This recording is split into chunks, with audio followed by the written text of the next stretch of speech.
আমি দাঁড়িয়ে আছি তিস্তা নদীর তিস্তা ব্রিজ, সড়ক ব্রিজের একদম মাঝামাঝি একটা স্পটে।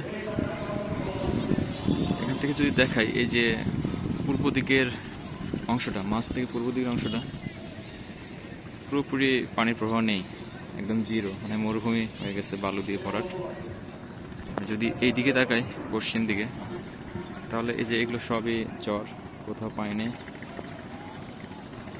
এই প্রথমের যে পানি একটু দেখা যাচ্ছে, এটা আসলে স্রোত না, এটা আটকে আছে এরকম আর কি, একটা পানির গর্ত। আর ওই যে শেষের দিকে যে একটু দেখা যাচ্ছে, এই যে এই এই জায়গাটায়, হ্যাঁ, ওইখানে একটু পানির প্রবাহ আছে। সেটা কতটুকু হবে, হয়তো বা 20 বা 30 মিটার হবে। যদিও আমি যেখানে দাঁড়িয়ে আছি সেখানে নদীর প্রস্থ হচ্ছে প্রায় 1000 মিটার, মানে 1 কিলোমিটার আর কি, এই ব্রিজটার প্রস্থ অনুযায়ী, দৈর্ঘ্য অনুযায়ী। তো এই 1000 মিটার পানির যে প্রবাহ থাকার কথা, সেখানে আছে হচ্ছে 20 থেকে 25 মিটার। এর মানে কি, মানে 2%-এর মতো হচ্ছে আমরা পানি পাই আর কি, বাংলাদেশের ভাগে পাই।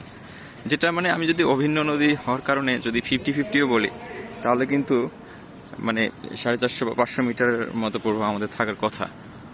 আর যে অংশটুকুতে পানি দেখা যাচ্ছে, ওটার গভীরতা একেবারেই কম।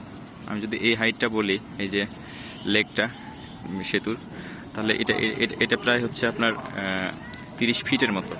সো বর্ষাকালে পানি অবশ্যই মানে অনেক উপরে থাকে, আর শীতকালে হয়তো বা কত 15 মিটার বা 10 মিটার হলেও পানি থাকতো। সেখানে যে আমি দাঁড়িয়ে আছি, নিচে বালু। তো এতটা বৈষম্য রেখে আসলে বন্ধুত্বপূর্ণ সম্পর্ক কীভাবে হবে? যদি ইন্ডিয়া মনে করে যে আমাদের তিস্তা হচ্ছে আমাদের দেশে আগে আসছে, সো আমরা সব পানি নিয়ে নেব এবং বাংলাদেশের সাথে গুড সম্পর্ক থাকবে, এটা ভাবাটা বোকামে। বন্ধুত্বের সম্পর্কে ব্যালেন্স থাকতে হবে।